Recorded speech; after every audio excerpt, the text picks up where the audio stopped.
하나님 나라와 돈 그러면 전혀 상관이 없는 것처럼 느껴지죠? 그렇지를 않습니다. 돌아보니까 이 자본주의 사회 속에 살면서 제가 자본주의를 배겨가고 살았던 것을 제가 느끼게 돼요. 왜 그랬을까 보니까 제 가치관이 그랬던 것 같아요. 이 죽음을 고민하면서 인간이 살면서 이 땅에 사는 것뿐만 아니라 죽음 이후의 삶의 보편적인 진리를 추구하다 보니까 제가 이 돈은 관계없이 진리를 추구하다 그렇게 한 것 같아요. 실제로 제가 돈 때문에 무지 고생을 했거든요. 제가 13살에 강주로 이사를 와서 결혼할 때까지 한 10번 이사를 했어요. 결혼을 해가지고 지금까지 한 10번을 이사를 하고, 여러분 생각하기에 그 지겨운 이사를 하면서 세상 말하면 돈독이 오를만도 한데 하나님의 은혜로 내가 돈독이 안 오른 게 너무 기적 같은 거예요. 근데 지금에 와서는 이제 거꾸로 제2 종교개혁을 이제 성취를 해야 되고 제3의 교회를 세워야 되니까 하나님이 엄청난 돈을 주시라 그러고 주실 거라고 믿어요. 나를 위해서는 내가 돈을 구하지 않지만 이제 임마누엘 선교를 해야 되고 임마누엘 신학교를 세워야 되고 임마누엘 복음단을 세워야 되기 때문에 하나님이 엄청난 돈을 주실 거라는 생각이 듭니다. 하나님 나라와 돈에 대해서 여러분들에게 오늘 말씀을 증거하는데 이 말씀이 그야말로 이 자본주의 시대를 사는 여러분들에게 있어서 하나님이 정말 여러분에게 돈을 주시지만 그것 때문에 여러분의 영혼이 멸망하지 않고 하늘의 상을 쌓는 여러분 되시기를 바랍니다. 이 돈과 경제와는 밀접한 관계가 있습니다. 그런데 이 경제에 대한 관념도 시대마다 다르거든요. 여러분이 알듯이 수렵 어려울 시대가 있었습니다. 사람들이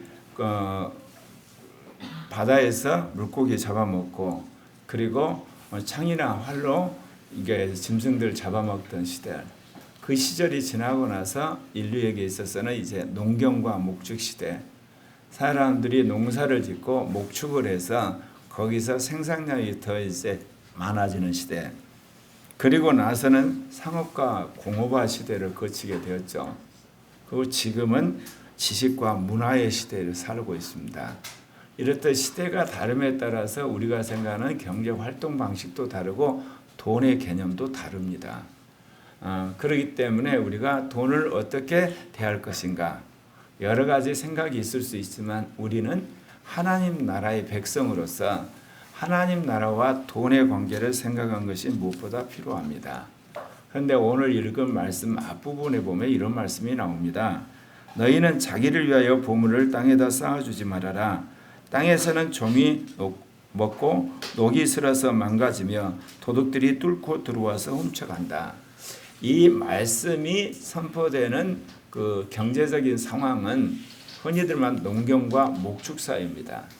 그런 시대에 있어서 보물이라는 것은 쌀이나 밀이나 이런 채소나 이런 것들이고 또 하나는 뭐냐면 이 동, 노쇠, 그다음에 은, 금 이런 것들이 한마디로 보물이었던 거죠. 그러니까 사람들이 이것을 이제 창고에다 쌓아두죠.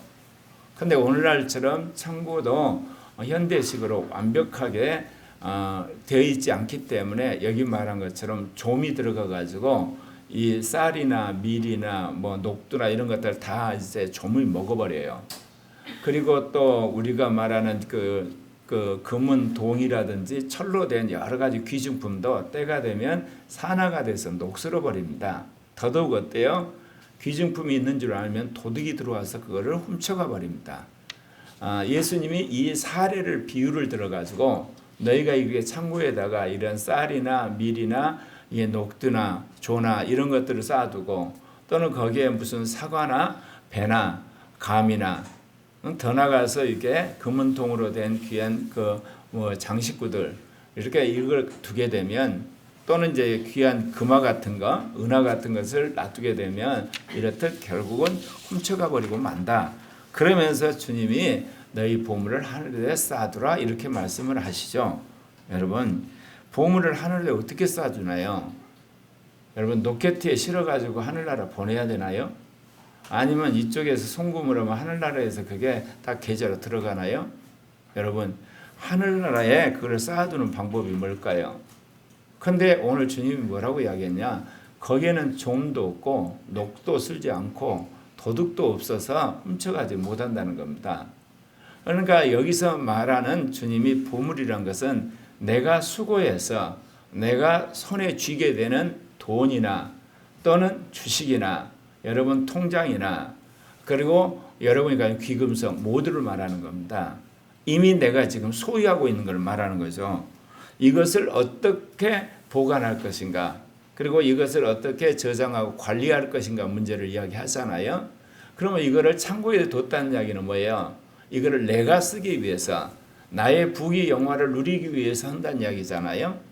그런데 하나님이 뭐라고 이야기를 하시냐면 이거 땅에 있는 곳간에 두지 말고 하늘의 곳간에 쌓아두라 그 이야기를 하십니다. 그럼 어떻게 하늘에 이제 여러분 곳간에 쌓아둘까요? 그 이야기를 하면서 여러분 마태복음 6장 21절에 보면 알 수 없는 그 구절이 갑자기 튀어나옵니다. 너희 보물이 있는 곳에 너희 마음도 있을 것이다. 그러면서 이제 너희들의 이 보물을 너희들이 이거를 어디다 둘 거냐? 땅의 창고에다 둘 거냐? 하늘의 창고에다 둘 거냐? 너희 보물이 있는 곳에 마음이 있다.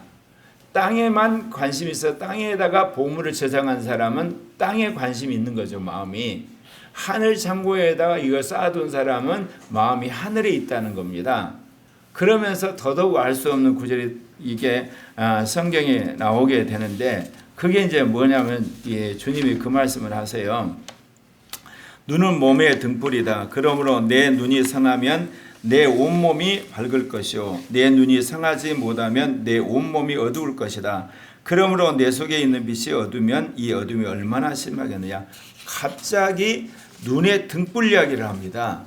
여러분 이거 어떻게 해석하시나요? 이거는 우리가 눈으로 세상을 바라보잖아요. 눈으로 땅을 보고 땅에 있는 창고들을 보는데 너희들의 마음의 눈이 열려서 하늘의 창고와 하늘의 보물이 쌓여진 거 보라 그 이야기입니다.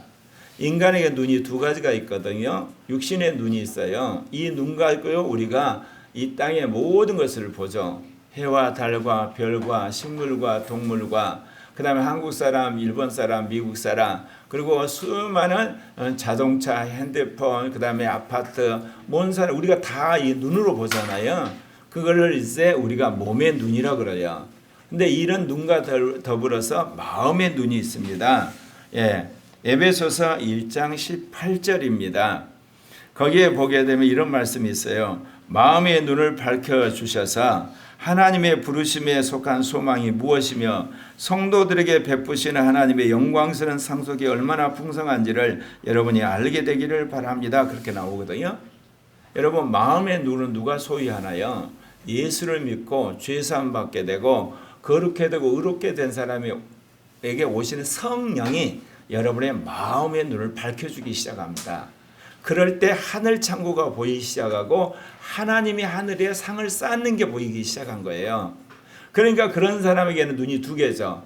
몸의 눈이 있어서 이 땅에서 세상 사람과 똑같이 모든 것을 보고 그리고 또한 움직이는 그래서 이 땅에 이제 창고가 보이고 또 성령을 받은 사람 그리고 성령을 따라서 하나님의 나라를 소원하는 사람은 하늘 창고가 보이기 시작하는 거예요. 그래서 이제 그런 사람은 어떻겠습니까? 이제 땅의 창고에다 쌓는 게 아니라 하늘의 창고에 이제 쌓아두는 그런 일들이 벌어지겠죠. 그래서 오늘 여러분들에게 이제 어떻게 하면 하늘 창고에 이 보물을 쌓아둘 것인가 거기에 대해서 여러분들에게 말씀을 드리려고 합니다. 첫 번째 하나님 앞에 11조와 감사함을 드리는 것을 말합니다. 여러분이 분명히 수고했어요. 여러분이 예를 들면 주식 투자해서 이익을 얻었어요. 여러분이 채권에서 이자를 얻었어요. 그리고 어떻게 해서 여러분이 주위 사람들로부터 엄청난 예를 들면 상속이란 증여를 받았어요. 내한테 돈이 들어왔잖아요. 그거는 내 소유예요. 내가 마음대로 할 수가 있어요. 그런데 여러분이 이 땅에서 여러분을 위해서 쌓여버리면 하늘나라에 하나도 안 쌓입니다. 그런데 하나님을 위해서 11조와 감사헌금을 드리게 될 때 여러분이 드렸잖아요. 그러면 하나님이 여러분에게 직접 줄 수 있는 게 없잖아요. 그러니까 이것이 하늘나라 창고에 쌓인다 그 이야기입니다. 예. 그렇기 때문에 표준 세번역에 보면 느헤미야서에 이런 말씀이 있습니다. 또 우리는 들어 바칠 예물인 처음 익은 밀의 가루와 온갖 과일나무의 열매와 새 포도주의 기름을 가져다가 제사장 몫으로 우리 하나님의 성전 창고에 넣기도 하고 또 밭에서 나는 소출 가운데서 열의 하나는 네 사람의 몫으로 가져오기로 하였다. 농사를 짓는 성읍을 돌아다니면서 열의 하나를 거두려는 사람은 바로 네이사야입니다. 그래서 하나님 앞에 들어오는 것, 그러면 하나님이 그를 받으시고 하늘 창고에 쌓으신다 그런 이야기입니다. 11조 이야기하면 핏대 세운 사람들이 있어요. 그거는 구약시대 율법시대야. 신약시대는 그거 없어졌어 그렇게 이야기하죠. 여러분 성경을 읽으려면 제대로 읽어야 돼. 특별히 성경에 있는 내용을 삭제를 하려면 여러분 이잡시 뒤져봐야 돼요. 잘못하면 자기 스스로 이제 신학을 만드는 거거든요. 누가복음 11장 42절에 뭐라고 이야기했냐면 너희 바리새파 사람들에게 화가 있다. 너희는 박하와 운양과 온갖 채소의 11조는 바치면서 정의와 하나님께 대한 사랑은 소홀히 한다. 그런 것들을 또 반드시 행해야 하지만 이런 것들도 소홀히 하지 않았어야 한다. 우리가 바리새인들의 율법적 행위를 비판하잖아요. 11조를 하고 열심히 예배를 드리고 기도를 하고 금식을 하고. 그런데 예수를 믿고 구원받은 사람들이 가지고 있는 맹점이 있어요. 예수를 믿음으로 구원받았기 때문에 11조 폐지하고 기도 폐지하고 예배 폐지하고 구제 폐지하고 다 폐지하는 율법 폐기론자로 간다는 거예요. 여러분 성경 어디에도 그런 말씀이 없는 거예요. 예수를 믿고 구원받고 성령을 받은 여러분은 거꾸로 성경에 있는 율법을 하나씩 이루어가는 거예요. 성령을 받은 사람은 여기 말한 것처럼 성경 말씀대로 사는 거거든요. 오늘 예수님이 뭐라고 이야기를 합니까? 바리새인들이 했던 것처럼 박하와 운양과 온갖 채소의 11조를 바쳐라. 그런데 더 중요한 게 있다. 이제 정의와 하나님께 대한 사랑을 소홀히 한다. 그러므로 그런 것도 반드시 행해야 되지만 더 중요한 거 정의와 그리고 하나님에 대한 사랑 그리고 신이 이거를 지키라 그 이야기예요. 제가 물어볼게요. 11조가 쉽나요? 여러분 정의롭고 의롭고 거룩하게 사는 것이 쉽나요? 11조가 쉬워요. 근데 바리새인들이 11조하고 감사헌금 해놓고 거룩하고 착하고 진실한 척한 거예요. 그러니까 예수님이 그걸 통렬하게 한마디로 그들을 향해 비난해버린 거예요. 11점 했다고 감사 좀 했다고 헌금 좀 했다고 너희가 의롭고 진실하고 착한 척하냐? 그것도 해야 되겠지만 거룩하고 의롭고 진실한 정의로운 사람이 되라 그래야겠어요. 근데 여러분 살아보지만 여러분 정의롭나요? 착하나요? 의로우나요? 불가능해요. 폼은 질 수가 있어요. 결국 예수를 믿고 나서 성령이 깨달음 받아야 돼서 나는 십자가에 죽고 주님이 사는 가치관이 들어와서 영을 따라 살아갈 때 비로소 그게 가능한 거예요, 여러분. 그런데요, 11조나 감사헌금은 어지간한 믿음이 있으면 할 수 있어요. 오늘 주님이 뭐런 이야기를 하냐? 하나님의 나라의 창고에 쌓이는가 11조나 감사헌금 드리는 걸 말해요. 두 번째는 이제 여러분 주위에 있는 목회자나 선교사 또는 풀타임으로 주의 일을 하는 사람들에게 선교비를 여러분 공급하는 걸 말해요. 예. 여러분 가운데 그런 사람들 많잖아요. 지금 한국교회가 엄청난 위기 가운데 처하잖아요. 한국교회가 그동안은 이제 폭발적으로 부흥해서 사람들이 많아지고 헌금이 많아지고 예배당이 커지고 기관이 많아지니까 목회자나 이제 선교사들 또는 풀타임 일하는 사람들이 여기저기서 후원을 해준데 첫째 한국교회가 이제는 쇠퇴를 해버린 거예요. 쇠퇴를 해버리니까 그 징조가 뭐냐? 이제 조그만 교회들, 개척교회들 이런 교회들이 문을 닫고 그 목사님, 사모님들이 전부 다 이제 직업전선에 내몰리는 거예요. 전직 목사지만 결국 뭐예요? 그냥 생계 유지해서 일하고 주일날은 가족끼리 예배드리는 상황이 온 거예요. 그 다음에 오는 상황이 뭔지 아십니까? 이제 소형교회나 중형교회 교회학교가 없어지는 거예요. 전도사님들, 목사님들 모셔다가 교회학교를 할 수가 없는 거예요. 그러니까 집사님들이 운영을 하다 도저히 안 되니까 큰 교회로 가라. 교회학교 있는 교회로 가라 다 보내요. 내가 아는 목사님도 그런 거예요. 그냥 교회 학교가 사라지는 거예요. 교회 학교가 사라지니까 그 다음에 뭐가 사라진 줄 아세요? 신학교가 미달이에요. 그뿐만이 아니에요. 우리가 파송한 해외 선교사들의 선교비가 끊기기 시작한 거예요. 그러니까 국내로 들어올 수는 없고, 그러니까 선교사들이 거기서 사업을 하는 거예요.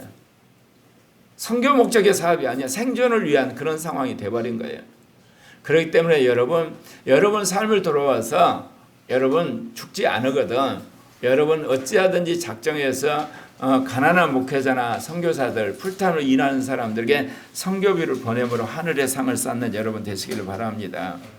세 번째는 교회 지체들 가운데 병이 걸렸다든지 실업을 했다든지 아니면 어떤 큰 어려움을 당한 사람들에게 돈과 물건으로 돕는 것을 말합니다.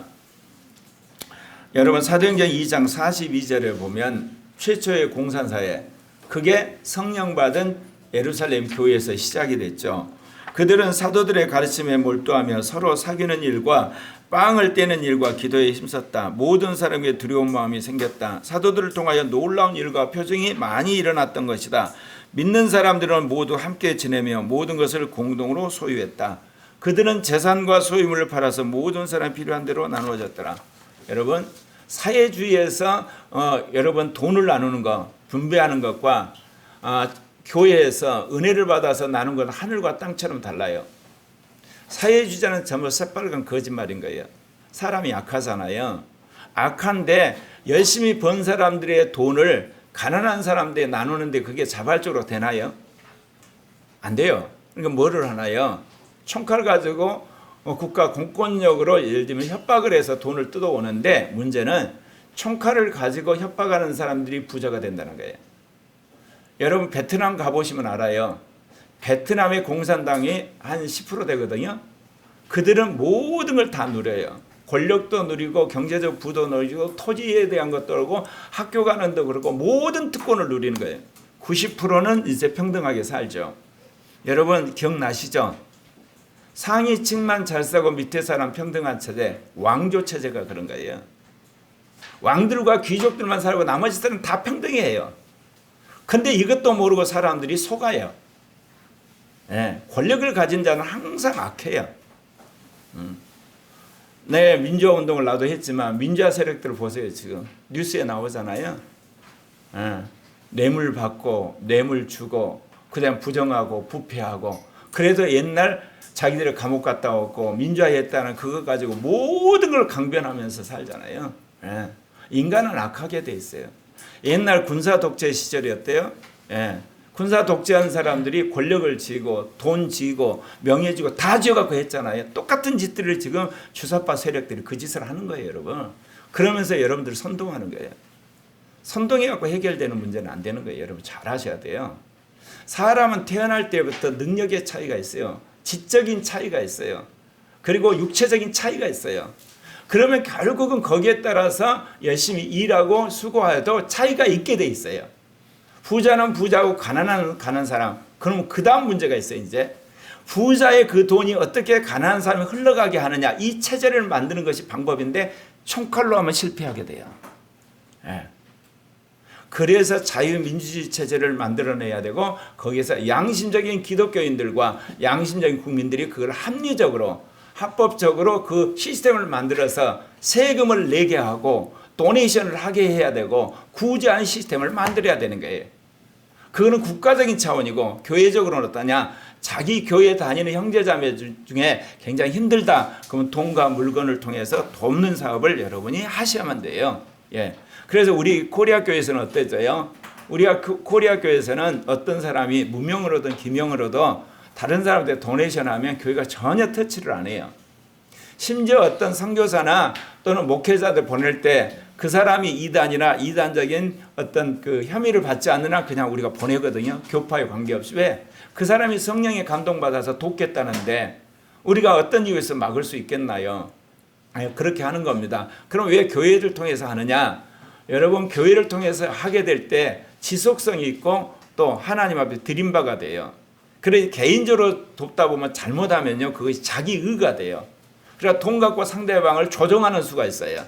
그러나 교회를 통해서 보면 그런 것들이 이제 탈색이 되잖아요. 그래서 하늘의 상을 쌓는다는 것은 교회 지체들에게 돈과 물건을 돕는 것을 말하는 겁니다. 예. 그리고 이제 이것보다 참 중요한 것이 있습니다. 그것은 오늘날처럼 이제 자본주의 사회면서 지식 사회고 또 민주화된 사회고 네트워크 사회잖아요. 글로벌 시대에서 가난한 사람들에게 돈과 시간과 지식을 제공하는 걸 말해요. 여기서 특별히 뭐냐, 시간과 지식을 제공하는 것도 여러분 오늘날 말하는 한마디로 돈을 돕는 것 똑같아요. 왜냐? 오늘날 시간이 돈으로 환원이 돼요. 지식이 돈으로 환원이 되기 때문에 지식을 여러분 공급해 주는 것도 돈을 주는 것도 더 귀한 거예요. 시간이라는 건 말할 필요 없거든요. 예전이야 이 농경사회, 목축사회에 있어서는 돈과 시간 그리고 어떻게 보면 지식이 이게 분리가 된 거예요. 그러나 오늘날 자본주의 사회이기 때문에 모든 게 호환이 가능한 거예요. 그렇기 때문에 특별히 시간이라든지 지식으로 남을 도와주는 것, 이것도 여러분 하늘의 상을 쌓는 거죠. 왜냐? 그 시간에 내가 엔조이 할 수 있는데 내가 시간을 할애해서 남을 도와주는 거잖아요. 내가 그 시간 가지고 그 지식 가지고 돈을 벌 수 있는데 그 지식을 남한테 도네이션 하기 때문에 이것도 하늘에 상는 것이라고 할 수가 있습니다. 그런데 오늘 여러분에게 정말 하고 싶은 이야기가 이제 그 다음입니다. 서민들의 교육과 의료와 복지를 위해서 하나의 단체를 세우는 걸 말합니다. 나 혼자만이 아니라 여러 사람들을 동원해서 그 일을 하게 하는 것, 그거를 주동하는 일, 이건 정말 좋은 일이에요. 왜냐하면 우리가 지금 살고 있는 시대가 국가 시대가 아니에요. 글로벌 시대예요. 혼자 돕는 것도 중요하지만 조직적으로 체계적으로 단체로 돕는 일이 해야 되거든요. 근데 그 일을 그 사람이 먼저 함으로 사람들을 부추기는 것. 참 놀라운 것은요, 우리나라가 1940년 해방이 될 때 세계에서 제일 밑바닥에서 찢어지게 가난한 나라라 그랬잖아요. 그런데 놀랍게 한국이 선진화가 되면서 세계적인 구호단체들이 많이 만들어졌어요. 근데 이것이 전부 다 기독교에서 교회가 중심이 돼서 만들어진 거예요. 예. 참 놀라운 일이에요. 한국 사람들을 가난하고 힘들고 어려운 사람 돕는 마음들이 아주 강하잖아요. 그래서 그런 역사가 일어난 겁니다. 그런데 나는 앞으로도 그런 어떤 그 서민들을 위한 교육과 의료, 복지단체가 세워져서 그를 돕는, 특별히 나는 코리아 교회에서 그런 사람이 많이 나오기를 원해요. 그 다음에 마지막은 나는 선교비를 위해서, 구제사업을 위해서 나는 기업을 세워야 되겠다. 이거 정말 축복받는 거예요. 자기 목적이 나의 부귀 영화나 가문의 어떤 잘남이 아니라 순전히 거기서 나온 이익의 몇 프로, 예를 들면 5%는 5%를 나는 정말 구제사업을 해야 되겠다. 나는 이게 선교비 돼야 되겠다. 그래서 나는 헌금과 구제를 위한 기업을 세우는 것 적극 장려해요. 아마 제가 28년 설교 중에 이런 설교 처음 온 것 같아요. 왜냐하면 지금까지 돈에 생각 없이 신앙만 세우려고 영성이나 리더십, 은사나 어떻게든지 제 이 종교개혁을 위한 골격 세우는데 정신이 팔려가지고 그랬는데 이제는 이 제2 종교개혁을 확산을 시켜야 되잖아. 코리아 교회도 수없이 세워야 되고 복음단도 세워야 되니까 돈 없이는 안 되지. 그거 말할 필요도 없지. 그래서 이제 여러분들 적극적으로 내가 고민하는데 나는 우리 교회에서 사업하는 그런 청년들 나왔으면 좋겠어. 내가 옆에서 평생 기도하면서 옆에서 이렇게 그 코치해주고 도와줘서 그런 사업가를 세운 게 여러 가지 꿈 중에 하나예요. 이 중에서 열심히 공부해서 내가 노벨상 타는 과학자 되겠다. 그런 사람 돕고 싶은 생각도 있고 한정 없어요. 정치가가 됐다. 그 사람 도와가지고 국회의원 만들고 싶은 소망도 있고 하고 싶은 거 참 많은데 그 중에 하나 정말 중요한 것이 정말 헌금과 구제를 하기 위해서 목숨 걸고 나는 기업을 하겠다. 얼마나 좋아요. 안 그렇습니까? 예. 그런 것, 이게 하늘에 상을 쌓는 걸 말합니다. 예. 그래서 오늘 주님이 이 말씀하신 거 땅의 눈이 아니라 하늘의 눈이 열리는 거. 예. 육신적인 눈이 아니라 영의 눈이 열려서 하늘나라의 상을 쌓는 여러분 되시기를 바랍니다. 그러면서 주님이 아주 우리에게 명확하게 도전이 되는 말씀, 마태복음 6장 24절, 이거는 동그라미 쳐놓고 여러분이 마음에 새기셔야 됩니다. 왜 그러냐면 여러분 계시록에 보면 마지막 음료가 뭐라고 그랬죠? 음료가 세계 경제 수도를 말해요. 그리고 작은 음료를 뭐를 말하냐면 세계 자본주의화된 도시들을 말해요. 이게 전체 네트워크로 연결돼 가지고 적그리스도에 절하지 않는 사람들은 아예 생존을 못하게 하는 거야, 거짓 선지자가. 그래서 마지막은 돈 때문에 사람들이 다 적그리스도 거짓 선지자에 굴복한다고 성경은 그렇게 말하고 있어요. 그러니까 지금 있는 체제를 여러분 보시면서 알죠. 제가 지난주에 기도하는데 주님이 일국 민주주의란 말을 하시더라고. 원래는 이 공산주의에서 나왔거든요. 일국 사회주의. 국제적 사회주의가 아니라 일국 사회주의를 만들어서 먼저 공산주의를 세우자. 그래, 레닌이 그래서 세웠어요.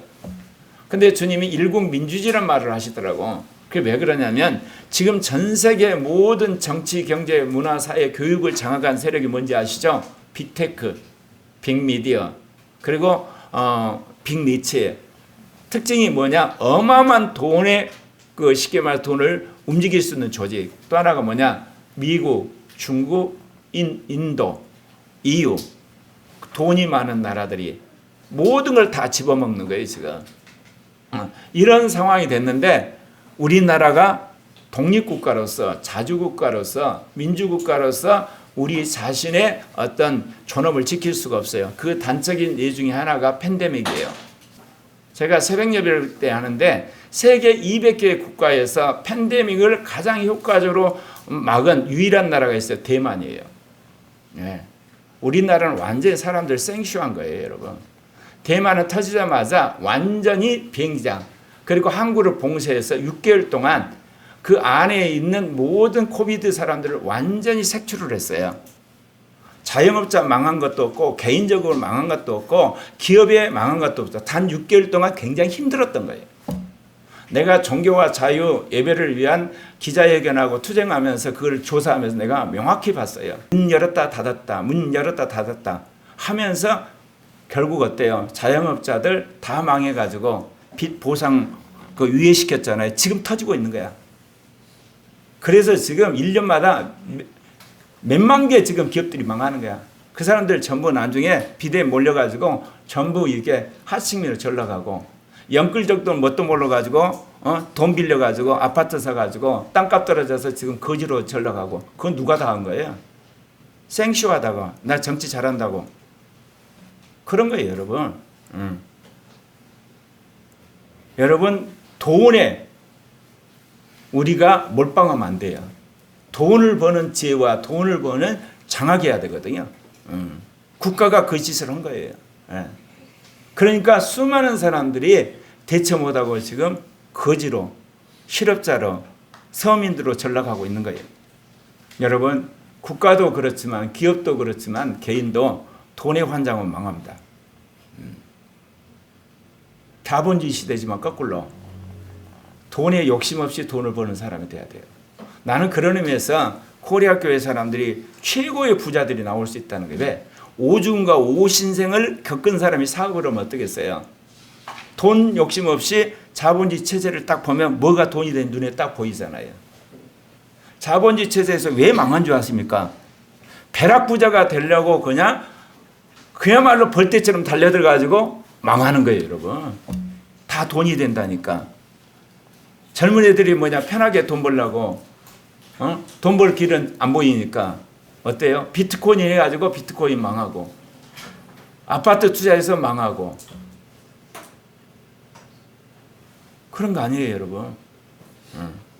여러분, 자본주의 사회에서 돈을 벌려면요 돈 욕심이 없으셔야 돼요. 그러면 돈 욕심이 없다는 이야기는 뭐냐? 내가 돈 벌어서 하늘나라에 상을 쌓겠다. 그런 어떤 순수한 마음으로 여러분 일하게 되면 하나님이 지혜 안 주시겠어요? 능력 안 주세요? 반드시 주시게 돼 있어요. 왜? 그 사람한테 돈을 몰아줘야만 그 돈이 성교비로 가난한 사람에게 여러 가지 교육사업에, 의료사업에, 복지사업에 가거든요. 여러분 가운데 그런 열망이 있는 사람이 생겨나기를 바랍니다. 아무도 두 주인을 섬기지 못한다. 한쪽을 미워하고 다른 쪽을 사랑하거나 한쪽을 중히 여기고 다른 쪽을 업신 여길 것이다. 너희는 하나님과 재물을 아울러 섬길 수 없다 그랬어요. 하나님과 부자가 공존할 수 없다가 아니에요. 하나님과 재물을 섬길 수 없다는 거예요. 이게 돈 또 고르면 안 돼요. 돈에 환장하면 안 되고 돈에 전전거면 안 되는 거예요. 하나님을 섬기는 거예요. 하나님이 돈을 주시는 거예요. 하나님이 돈을 모아주시는 거고 하나님이 돈을 주관하시는 거예요. 여러분 가치관이 그것에 확실히 세워지기를 바랍니다. 예. 그랬을 때 하나님이 여러분을 먹여 살리고 여러분에게 놀라운 일을 벌리시리라 믿어요. 그래서 저는 정말이에요. 이제 때가 되어서 정치인도 키우고 기업가도 키우고 교육자도 키우고 과학자도 키우고 스포츠맨도 모든 사람을 키우고 싶은데 그중에 핵심적인 사람 부류가 있다면 기업가들이에요. 자본주의 사회잖아요. 사업하는 사람들이 많아져야지 하나님의 사업을 할 수 있는 것 아니겠습니까? 그러면서 이제 주님이 이제 뭐라고 이제 우리들에게 이야기를 하시죠? 그러므로 내가 너에게 말한다. 목숨을 부지하려고 무엇을 먹을까 또는 무엇을 마실까 걱정하지 말고. 여러분 먹고 마시는 것은 여러분 혼을 위한 거예요. 목숨을 위한 거. 목숨이랑 혼이랑 똑같은 단어거든요. 그 다음에 몸을 감싸려고 무엇을 입을까 걱정하지 마. 이거는 몸을 위한 거예요. 그러니까 아파트, 자동차, 그 다음에 옷, 이렇게 뭐 메이크업 이런 건 다 몸을 위한 거야. 그거를 한다고 해서 목숨이 날아가고 목숨이 더 오래가고 그런 건 아니잖아요. 근데 몸을 치장하는 거예요. 먹고 마시고 숨쉬고 병원 가고 이런 것들은 목숨을 위한 거고 구분 잘 하셔야 돼. 이게 두 개가 같은 게 아니에요. 극단적인 상황에서는 어때요? 쉽게 말해서 위에 거정만 있어도 사람 목숨을 유지하잖아요. 먹을 거 있고 물 있으면. 안 그렇습니까? 그러나 사람이 이제 때깔나면 거기다 멋있는 옷도 거치고 자동차도 사고 아파트도 있고 이제 그런 거 아니겠습니까? 예. 그렇게 되는 건데 주님이 뭐라고 이야기하냐면 목숨이 음식보다 소중하지 아니야. 몸이 옷보다 소중하지 아니하냐 그 이야기예요. 예. 목숨이 음식보다 더 중요하다는 거예요. 그리고 몸이 옷보다 더 소중하다. 그럼 목숨은 누가 주관하죠? 하나님이 주관하시는 거예요. 몸도 마찬가지예요. 하나님이 주관하시기 때문에 그를 주관하신 하나님을 먼저 섬기라 그 이야기입니다. 너가 아무리 먹어도 안 해. 불치병이 그런 병들이 생기고 암 생기면 결국 죽는다 그 이야기입니다. 네가 아무리 옷을 치장하고 멋있는 자동차를 사고 아파트를 사도 불 나면 죽는 거고 자동차 사고 나면 죽는 거고 그 다음에 이게 너가 해도 안 된다 그 이야기입니다. 그래서 우리의 몸이나 우리의 목숨은 하나님이 주관하기 때문에 그분을 먼저 섬겨야 되고 그분 중심으로 살아야 되는 걸 말한다 그 이야기입니다. 그러면서 주님이 이런 이야기를 하시는 거죠. 사랑하는 형제의 자매 여러분, 예수님은 경제활동하는 것, 돈 버는 것, 그리고 우리가 말하면 재정적인 관리에 대해서 부정적인 이야기 하신 거 아니에요. 예전에는 제가 워낙 그 부분에 대해서 비판적이어서 이제 탐욕적인 사람들, 그 다음에 부정한 방법으로 돈 버는 재벌들, 그 다음에 악한 거 이런 것도 많이 비판했는데 지금 사람이 이제 좀 누그러졌으니까 여러분 열심히 사업을 하셔야 돼. 그런데 성경에 보면 예수님이 예화를 든 게 있죠. 기억나시나요? 하늘나라는 이런 사람과 같다 그러면서 어떤 사람이 여행을 떠나면서 자기 종들에게 자기 재산을 그들에게 맡겼다. 그래서 유명한 거 있죠. 사람의 능력 따라 한 사람은 5달란트, 그 다음에 2달란트, 1달란트 비유 아시죠? 이거는 철저하게 예수님이 사업을 비유로 든 거예요. 그러니까 돌아와가고 야, 너 사업한 결과 보고해. 그러니까 한 사람은 이제 5달란트 넘겨서 10달란트 가지고 한 사람은 2달란트에서 2배로 해서 4달란트 가지고 한 사람은 1달러만 졸렁졸렁 가져온 거예요. 2배씩 남긴 사람 어때요? 착하고 충성된 종아 너가 잘했다 그렇게 칭찬을 하세요. 그런데 1달란트 가져온 종한테 어떻게 물어보잖아. 왜 너 1달란트를 가져왔냐 그랬더니 주인님 나는 주인이 굳으신 분이라 심지 않는 데서 거두시고 뿌리지 않는 데서 모으신 줄 알고 무서워서 내가 그 1달란트를 땅에 두었다가 가지고 왔습니다. 그 돈 받으십시오 그러자. 우리가 거룩하게 살고 진실하게 살고 여러분 착하게 살고 여러분 온전하게 산다니까 여러분 사업도 않고 정치도 않고 교육도 않고 예배당에 앉아서 밤낮 기도만 해야 되는 사람을 말하나요? 아니에요 여러분. 무엇 때문에 사업하느냐 어떻게 사업하느냐 누구를 위해 사업하느냐가 중요한 거예요. 무엇 때문에 정치를 하고 왜 정치를 하고 어떻게 하느냐가 중요한 거예요. 내가 뭐를 연구를 하고 어떻게 연구하고 누구를 위해 연구하느냐가 중요한 거지. 그거 다 제끼고 예배당에 앉아서 거룩한 채 하는 거 이건 바리새적인 거예요 여러분. 오늘 예수님이 가장 어떻게 보면 리얼한 사업 이야기 하시잖아요. 5달란트 남겼다. 잘했다. 2달란트나 잘했다. 1달란트 게으르고 악한 종이다. 그거 내놓아. 그래 뺏어가지고 10달란트 있는 사람한테 줘버렸다 그 이야기입니다. 사랑하는 형제의 자매 여러분, 그렇지 않은 모든 일에서 목적을 물어보는 거예요. 무엇 때문에 하느냐, 그리고 누구를 위해서 하느냐, 그리고 어떻게 할 거냐. 그걸 물어보시는 거거든요. 그것에 여러분이 성경에 합당하고 성령이 기뻐하시며 그리고 여러 사람이 유익을 위한 거라면 오케이입니다. 그러지 않으면 여러분 하던 거 중지하고 돌아보셔야 된다 그 이야기입니다. 그러면서 주님이 뭐라고 그러냐면 새 이야기예요. 공중의 새를 보아라. 씨를 뿌리지도 않고 거두지도 않고 곡간에 모아두지도 않으나 너희 하늘 할아버지께서 그거를 먹이신다. 너희는 새보다 더 귀하지 않아. 이야기 딱 들으면서 그런 사람도 있죠. 이제 회사 잘려가지고 혼자 있으면서 야 새는 좋겠다. 하나님이 다 먹이시니까 새가 되고 싶다 그러시나요? 여러분 새하고 인간은 비교할 수가 없어. 요즘은 공해가 많아서 새도 이게 갑자기 그 공해 지역 지나가가지고 매연에 죽은 수도 있어요. 그 못 모르고 뭐냐 오염된 그 먹이 먹어 죽은 새도 많고. 그러나 하나님께서 새가 한마디 먹기 위해서 어떤 수고하는 노동 개념은 없었다 이거죠. 그래 먹이신다 그런 이야기예요. 하물며 너희는 어떻게냐 그 이야기를 하죠. 이게 중요한 거예요. 뒷부분이. 하나님이 새를 먹인다보다 더 중요한 거는 뭐냐? 너희는 새보다 귀하지 않냐? 우리는 새보다 더 귀하니까 하나님 책임지고 먹이신다는 거야. 그리고 또 하나 이제 주님께서 그 말씀하신 게 있죠. 너희는 어찌하여 너희는 옷 걱정을 하느냐? 들의 백합화가 어떻게 자라는가 살펴봐라. 수고도 않고 길쌈도 하지 않는다. 그러나 내가 너에게 말한다. 온갖 영화로 차려입은 솔로몬도 이 꽃 하나에 같이 잘 입지 못하였다. 그런 이야기 하시잖아요. 하나님이 우리를 동물로 만들지 않으셨어요. 하나님 우리를 식물로 만들지 않으셨어요. 이유가 뭐겠어요? 하나님과 동행하는 사람 만들려고 그런 거예요. 그리스도를 닮은 사람을 만들기 위해서 그런 거예요. 그러면 여러분이 예를 들면 먹고 사는 일을 하는 거, 있는 것들, 아파트 사는 거, 이 모든 과정이 뭐 해야 돼요? 하나님과 동행하는 과정이 돼야 되는 거예요. 공부하는 것도 그래요. 요즘에 우리 어린아이들, 청소년들, 청년들 예전에 비해서 열심히 공부하는 게 참 바람직한데 뭐 때문에 공부하느냐? 나 이게 출세 위해서, 나 이게 돈 벌기 위해서, 나 편안하게 공부하면 말짱 도루묵이에요. 게으르게 산 거나 자기를 위해서 열심히 한 거나 주님 편에서는 똑같아요, 여러분. 자기가 열심히 해서 자기를 위해 살았다는데 뭐. 나는 그런 거 싫어. 게으르게 터져가지고 그냥 밑바닥에서 기면서 사는 건 하나님 보시고 똑같은 거지 무슨 차이가 있겠어요. 가치관 바꾸셔야 돼요. 내가 왜 공부하냐? 하나님을 위해서 공부하는 거예요. 내가 복음을 위해서 공부하는 거고 선교를 위해서 공부하는 거고 가난한 사람을 위해서 공부하는 거예요. 가치관 바꾸셔야 돼요. 안 바꾸면 공부해봤자 여러분 멸망의 길로 가는 거라니까. 하나님 여러분 쓰시지 않는다니까요. 예. 그래서 주님이 오늘 이 비유등 이유가 뭐겠어요? 새 그냥 저절로 먹였다. 근데 너희는 새보다 더 귀하다. 그럼 내가 반드시 먹인다는 거예요. 이 백합화다. 백합화도 다 먹이지 않냐? 백합화 누리는 영광보다 너희들의 영광이 더 크다 그 이야기 하시는 겁니다. 예.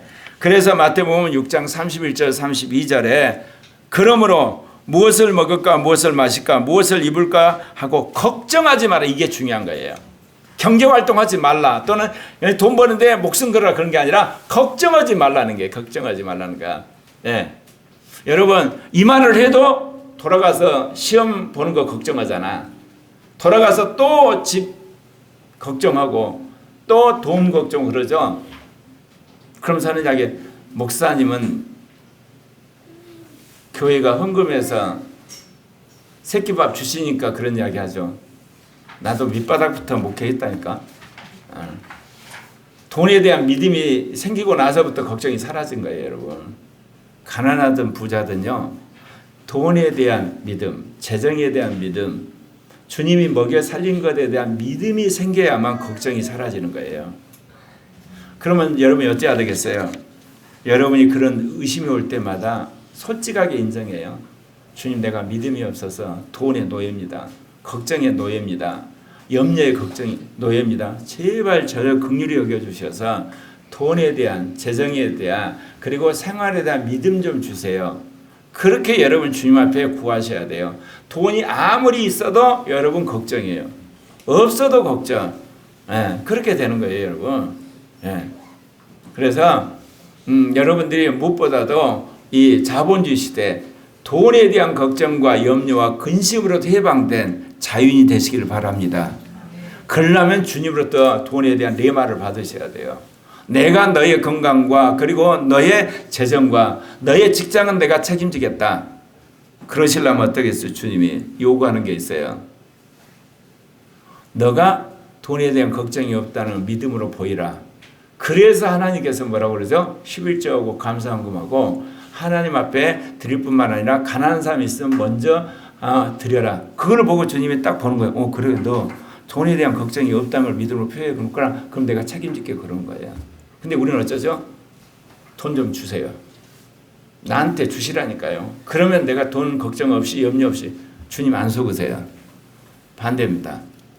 먼저 하늘에 싼 걸 보고 주님이 걱정 없이 사도록 하시는 거예요. 그러니까 처음에는 혹독한 훈련을 하는 거예요. 예. 예를 들면 빚이 많은데 11조 한다. 마음의 갈등이 얼마나 심하겠어요. 이건 논리적으로 안 맞는 거잖아. 예를 들면 힘든데 예를 들면 여러분 하나님 때 하나님이 자꾸 선교사 후원하라고 그래. 말이 안 되는 거야 이게. 구멍이 뻥 뚫리는데 근데 그런데도 불구하고 말씀을 의지해서 하잖아요.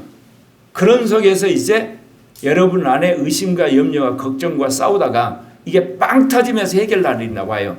그러다가 갑자기 아들이 취직을 해가지고 일거에 뭐냐 문제가 해결되는가. 하나님이 해결하는구나.